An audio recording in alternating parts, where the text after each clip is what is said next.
Assalamualaikum warahmatullahi wabarakatuh. Perkenalkan, kami dari kelompok 4 akan melaksanakan debat pada siang hari ini. Mosinya adalah setuju atau tidak adanya program bahasa asing di Pondok Pesantren Nahdlatul Ulama. Di sini ada dua tim pro dan tim kontra. Silakan untuk tim pro untuk memberikan argumen. Baik, saya setuju dengan adanya program bahasa asing di kawasan pondok pesantren. Kenapa? Karena dengan adanya program bahasa asing di pondok pesantren bisa melatih santri untuk belajar berbagai bahasa dan bisa menambah wawasan bagi santri dan bisa melatih santri untuk di masa depan nanti dengan adanya program bahasa asing. Terima kasih. Saya setuju dengan adanya program bahasa asing di kalangan pondok pesantren Nahdlatul Ulama. Karena apa?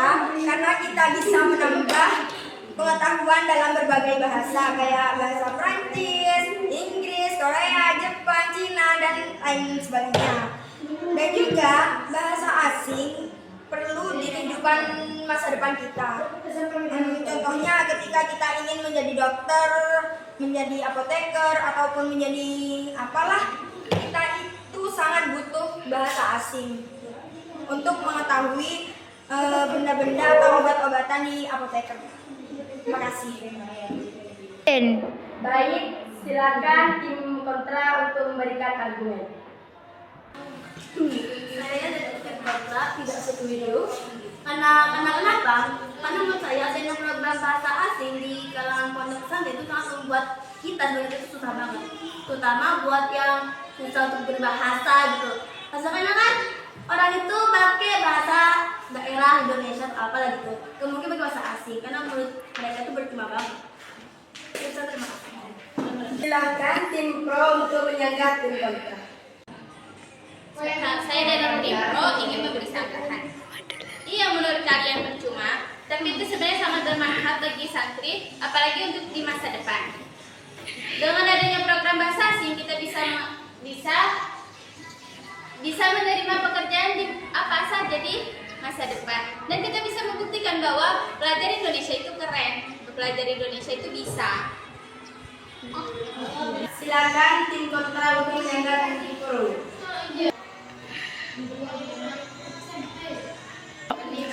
Baik, menurut saya tidak terlalu setuju dengan adanya program belajar bahasa asing di area pondok. Menurut saya, untuk belajar bahasa asing itu tidak harus di pondok. Kita bisa menggunakan seperti alat-alat seperti HP, laptop, ataupun bahkan sosmed bisa kita gunakan untuk belajar bahasa Inggris. Salah satunya seperti aplikasi untuk translate bahasa. Nah, ketika kita keluar negeri misalkan, ketika kita berbicara dengan staf di airport misalkan, ketika kita tidak tahu artinya, kita bisa membuka aplikasi tersebut lalu kita mengucapkan apa yang kita tidak ketahui, lalu kan langsung muncul artinya. Baik, terima kasih. Baik, kesimpulannya yaitu setuju atau tidak adanya program bahasa asing itu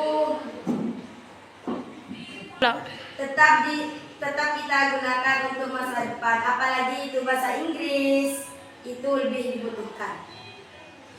Cukup sekian debat dari kami, kurang lebihnya mohon maaf. Assalamualaikum warahmatullahi wabarakatuh.